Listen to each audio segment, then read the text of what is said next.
कामतीच्या मुलाने केलं जपानी मुलीशी लग्न, परदेशी नववधू म्हणाली नमस्ते इंडिया. कोण कधी कोणाच्या कसं प्रेमात पडेल हे सांगता येत नाही. असाच काहीसा प्रकार कामती तालुका मोहोळ येथील डॉक्टर लुबाळ यांचे चिरंजीव सुमित लुबाळ आणि जपानच्या हाना सेगाबात यांच्यात घडलाय. कामतीच्या मुलाने परदेशी सून आणली आहे. दोघांनी सोलापूर येथे तारीख 26 रोजी दमानीनगर येथील वेदा बँक्वेट्स हॉल या मंगल कार्यालयात कुटुंबासमवेत हिंदू रीतिरिवाजाप्रमाणे लग्नाचे विधी पार पाडले.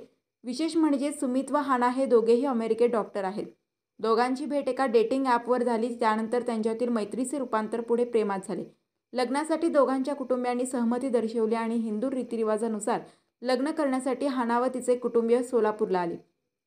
लग्नात जपानवरून आलेल्या वऱ्हाडी मंडळींनी व महिलांनी डीजेच्या तालावर नृत्य देखील केले. सर्वांनी नमस्ते इंडिया म्हणत लग्नाचा आनंद व्यक्त केला. हाना म्हणाली, मला भारतीय संस्कृती खूप आवडते. मी भारतीय संस्कृती शिकण्याचा आणि समजून घेण्याचा प्रयत्न करत आहे. सुमितसोबत लग्न करून मला खूप आनंद झालाय. सुमितचे आईवडील व भाऊ हे देखील डॉक्टर असून कामती येथे डॉक्टर लुबाळ क्लिनिक म्हणून त्यांचे हॉस्पिटल आहे. या लग्नामुळे दोन्ही कुटुंबीय खुश आहेत.